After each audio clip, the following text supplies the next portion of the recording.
It was late morning on September 14th, 1943, specifically 11:47 a.m., when the air in the Monte Cassino foothills stopped smelling like fresh smoke and settled into the stale, heavy odor of wet stone and charcoal, the olfactory residue of a fire that had burned itself out days ago, leaving only a ghostly fingerprint on the rubble. Corporal Daniel Raw was crouching inside the skeletal remains of what had once been a barn, a structure where half the roof had been sheared away by artillery, and one wall leaned precariously at a 40-degree angle, held upright by nothing more than structural habit and the friction of mortared stone. Through a jagged crack where the masonry had failed, revealing the black skeletal rafters that looked like the ribs of some great beast, Raw could see the valley road below where dust hung in suspension, uncleared by any wind, just particles catching the late morning light in a static haze. 200 yards behind his precarious position, the men of the 36th Infantry Division were dug in and waiting for orders that Raw knew, with the certainty of a man who understood the sluggish rhythm of bureaucracy, would not come for hours, because there is always a profound distance between observation and action in the chain of command. Raw knew he wasn't supposed to be there, as battalion doctrine was explicit about forbidding forward positions in unstable structures due to collapse risk and the lack of a radio line, meaning if the barn came down, he would simply vanish into the geology of the hill without anyone knowing where to dig. Yet for the past 20 minutes, Raw had been engaged in the solitary act of counting shadows, specifically 18 figures of Italian infantry moving through the olive groves in disciplined two-man intervals, using the natural folds of the terrain to mask their flanking maneuver toward the road below, which was destined to become a kill-box for the resupply convoy scheduled for that night.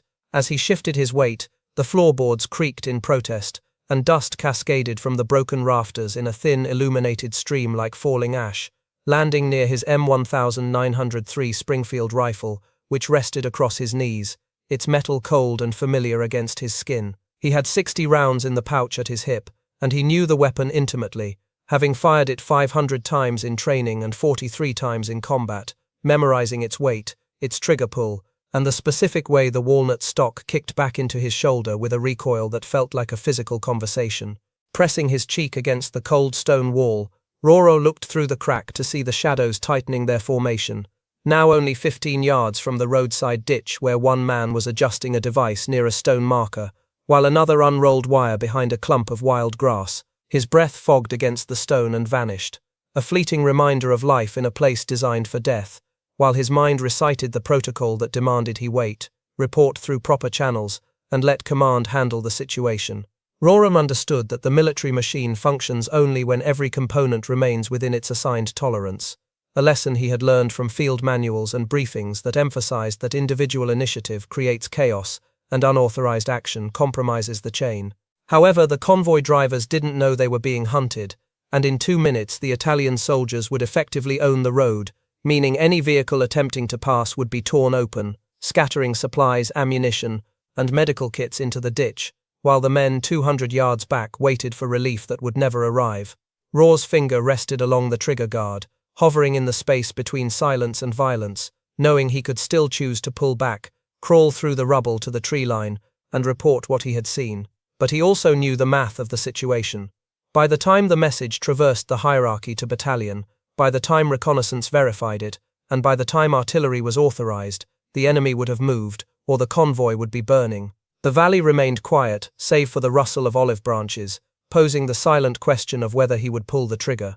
Daniel Raw was not a born warrior, but a mechanic's son from Scranton, Pennsylvania, raised by a father who worked on the massive steel turbines that converted coal into motion, teaching Raw by age 14 to disassemble pressure valves blindfolded, and to view the world not as a series of narratives, but as a collection of logic problems, where inputs dictated outputs and machines never lied.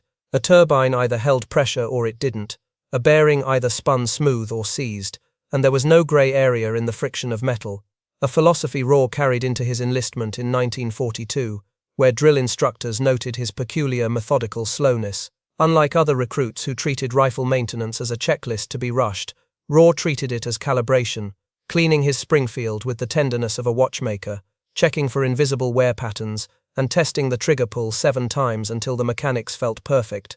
He counted everything: steps between cover, seconds between mortar impacts, the rhythm of patrols, because to him the battlefield was just another system with moving parts, where understanding the timing and spacing allowed one to predict the point of failure before the pressure caused the break. He did not seek glory, evident in his sparse letters home that discussed weather and food rather than combat, while his comrades called him Quiet Dan, not out of shyness but because he only spoke when the internal math was complete, like the time he folded 13 hands of poker, only to go all in on the 14th, because he had calculated the blink rate of his opponent bluffing.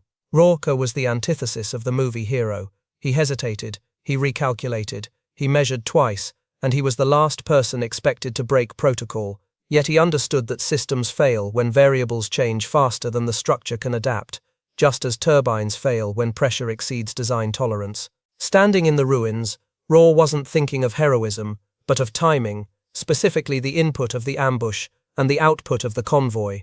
Realizing the system had shifted, and he was the only variable capable of rebalancing the equation.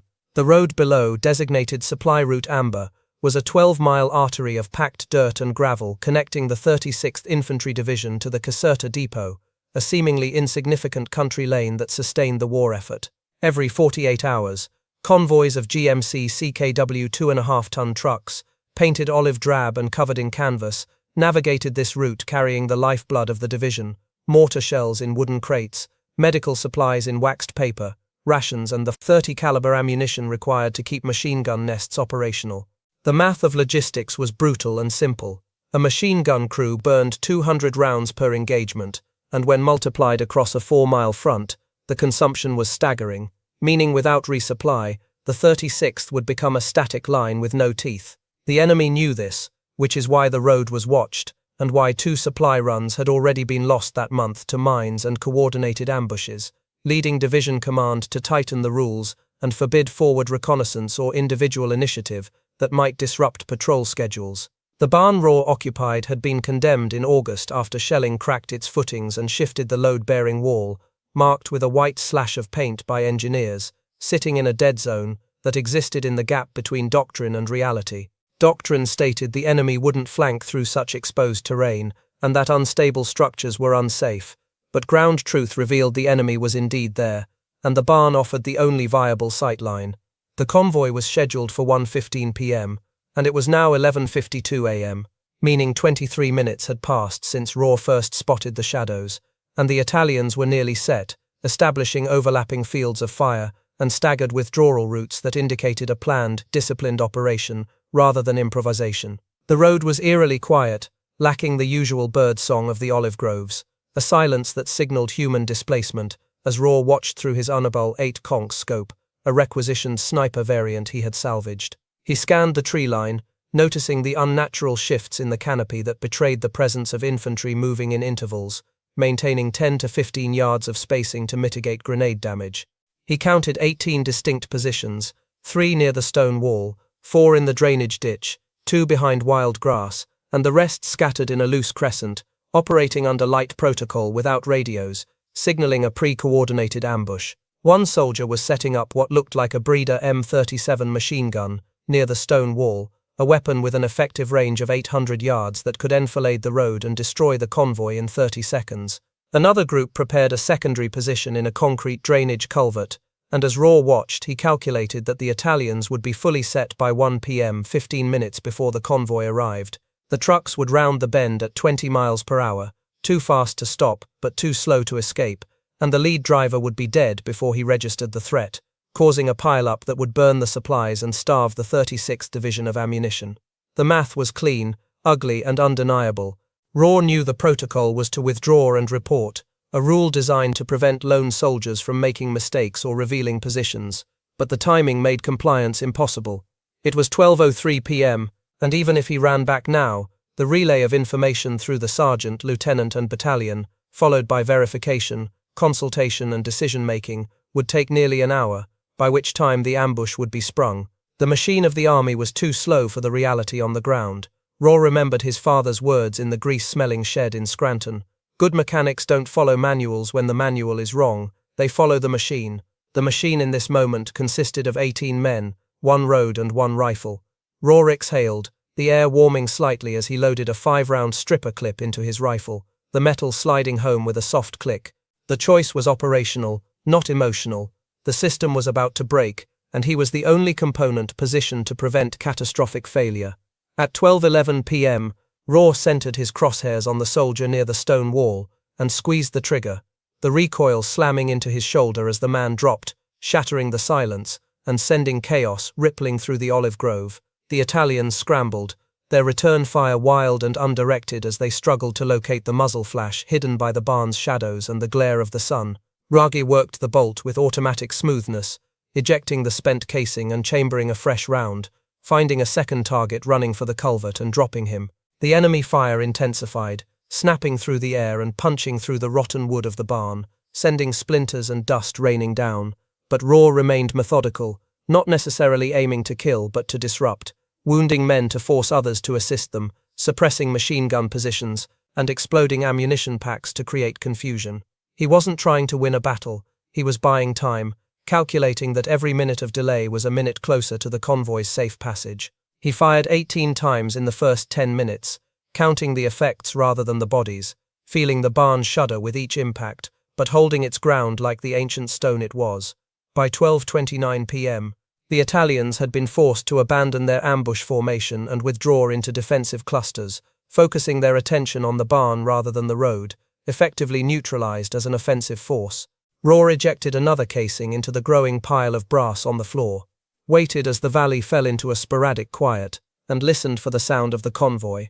At 1:18 p.m., the low mechanical growl of diesel engines echoed off the valley walls as 6 GMC CKW trucks rounded the bend at a cautious 15 miles per hour, the drivers scanning the tree line, but seeing nothing of the threat that had been dismantled minutes prior. The convoy passed the stone wall, the drainage culvert, and the ambush site without a single shot being fired, the soldiers in the back sitting on crates of ammunition, unaware that they had been seconds away from death. Raw counted them 1, 2, 3, 4, 5, 6, until they vanished around the ridge, leaving only the wind and the distant crackle of radio static as an American patrol moved up to investigate the gunfire. Raw lowered his rifle, his hands steady, checked the empty chamber, and slipped out through the collapsed rear wall, crawling through the rubble to rejoin his squad. When his platoon sergeant asked where he had been, Raw simply nodded toward the valley, and the silence between them confirmed that no further questions would be asked. That evening, the intelligence report noted a skirmish near Supply Route Amber, where a probable Italian reconnaissance element was dispersed by unknown fire, possibly artillery, with no American casualties, and the convoy arriving intact. It mentioned 60 rounds of ammunition expended from an unconfirmed origin, but said nothing of a barn or a lone rifleman. The system absorbed the anomaly and kept turning. 3 days later, a tired captain at battalion headquarters, sitting amidst maps in a converted farmhouse, confronted Raw off the record, acknowledging that while Raw had fired without authorization from a condemned structure, he had likely saved 20 men and 6 trucks. There would be no medal, no commendation, just a quiet recognition that the convoy had arrived. Raya was reassigned. The barn was demolished by engineers on September 22 as scheduled, and Raya finished the war as a standard infantryman, returning to Scranton in 1945 to repair turbines, marry and live a quiet life until his death in 1987. His obituary listed his service dates but not the barn, and decades later, a historian would find a discrepancy in the National Archives. 60 rounds of .3006 ammunition expended on September 14, 1943, with no corresponding engagement report, filing it under unsolved discrepancies. The machine kept its secrets because wars are remembered through clean narratives of heroes and victories, but they are often won in the messy, unrecorded moments when a single variable defies the system to keep it functioning. Supply Route Amber is gone, paved over for tourists driving to Rome who are unaware of the history beneath their tires. But the logic remains.